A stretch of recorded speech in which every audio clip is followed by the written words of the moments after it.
Hello students, today will we discuss about the age of Chaucer।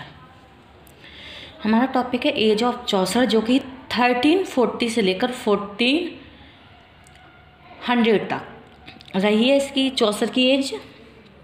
Okay, the age of Chaucer was an age of transition at this age witnessed the meeting of the two incongruous periods, the medieval and the modern or the Renaissance.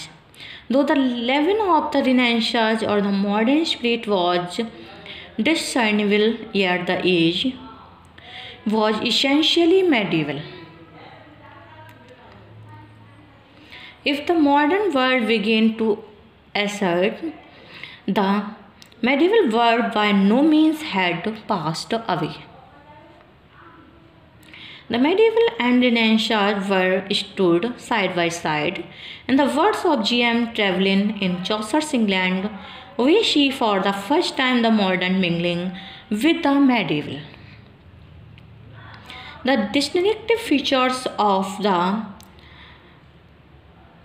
medieval mind is its belief in spirituality and abstract ideas, whereas the Renaissance lays emphasis on the sensuous and the concrete. Medieval mind supports communism. The Renaissance advocates individualism. Medieval mind does not tolerate free thought, speculation and reason, whereas the right of private judgment was the hallmark of the Renaissance.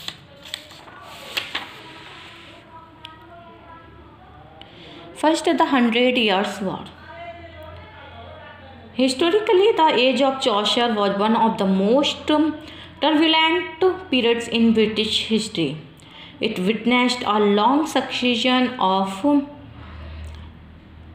skirmishes and conflicts between France and England, which are collectively known as the 100 Years' War.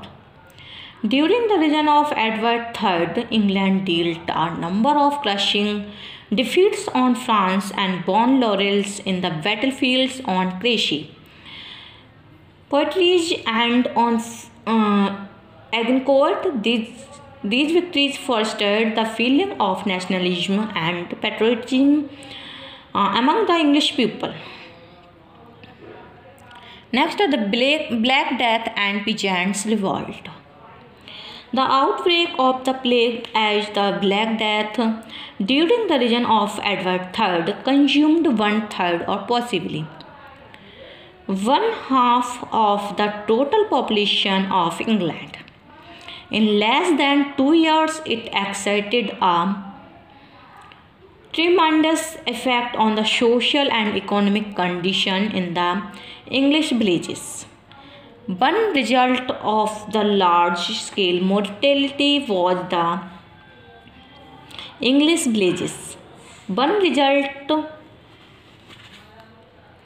The labor became scarce, and instead of the recent hunger for land, there was an acute shortage of laborers to till it.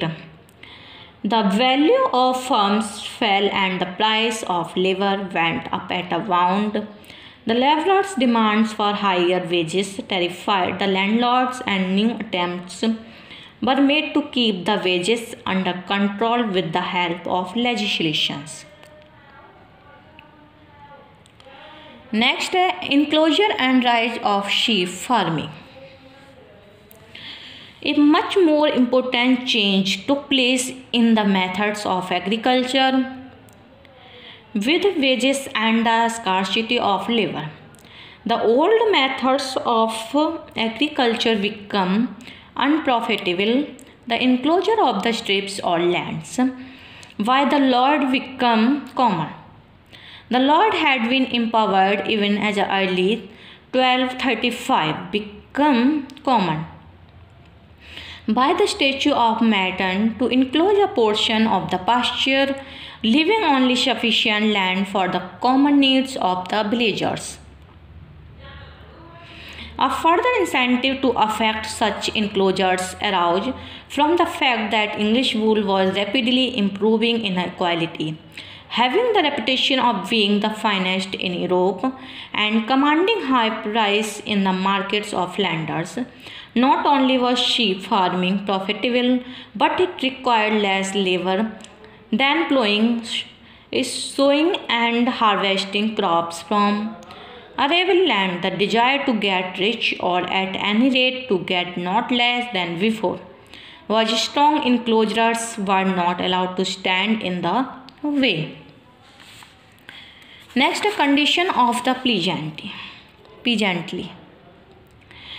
As the wool trade became profitable, many peasants, by feeding sheep, acquired considerable wealth by sale of wool. The bread and of the majority of peasants depends on the uncertain harvest of the common field. And in wet seasons, there was local shortage of bread,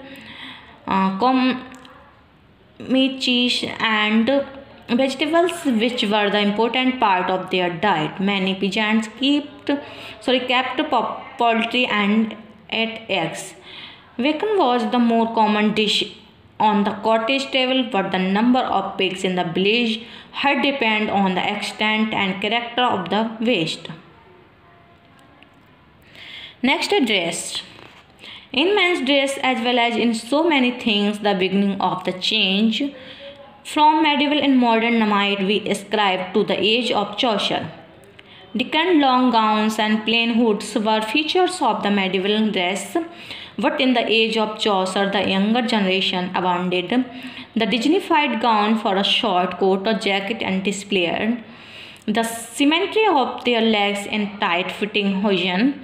Men wore their estates on their backs and flashed in jewels and costly stuffs no less than their wives. Next, condition of women.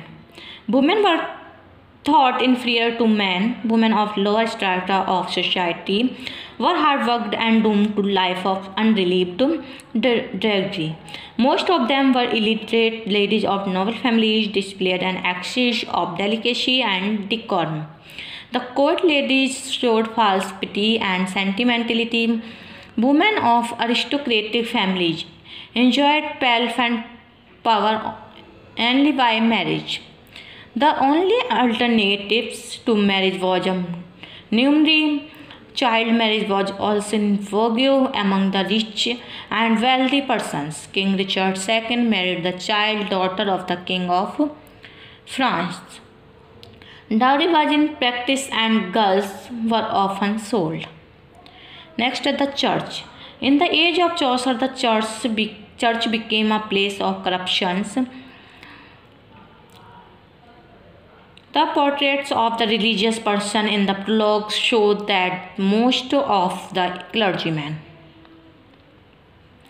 instead of devoting their time and energy to religious meditation and genuine redemptions of fallen souls, had given themselves up to, in the words of W.H. Hudson, of spiritual zeal and energy. Very little were now left in the country. The greater prelates have heaped up wealth and lived in a godless and worldly way.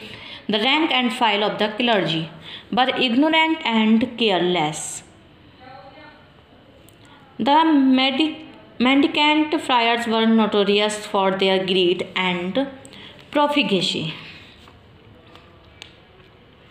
The monk, the friar, the pardoner, and the summoner had given up their religious life of piety and holiness and lived a worldly life of utmost depravity. Religious figures like the person were only the saving grace, but such holy persons were not many, and hence was the necessity of reform in the church. Next, a modern note. A curious modern note begins to be apparent at this period.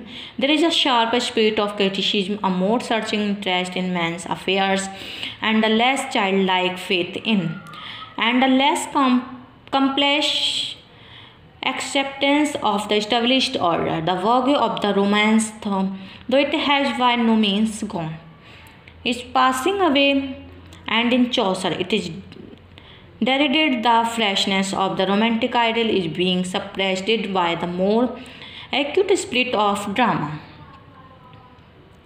which even at this early time is faintly foreshadowed another more modern feature that it once strikes the observer is that the age of anonymity is passing away, though many of the texts still lacked named authors.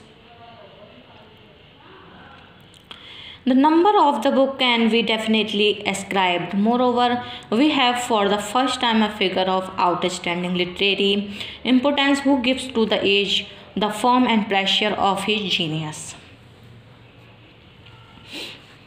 This era also witnessed the foundation of an English prose style. The English language is setting to a standard, and the growing desire for an English Bible exercised a steady pressure in a favor of a standard English prose. Summing up the chief features of the age of Chaucer, R.K. Root writes, if the world of 14th century England was sadly out of joint, it was far from being stagnant. It is an intellectual ferment. The age had much the same character as the age of great Elizabeth.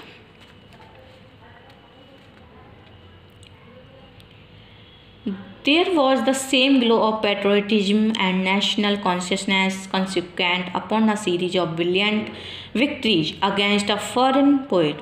There was the same spirit of revolt against a foreign church, and though the forms of medievalism still survived, literature and art was breaking away from the conventional and under the influence of new models were drinking again at the fountainhead of nature. For such periods, restlessness and change have often given birth to great literature.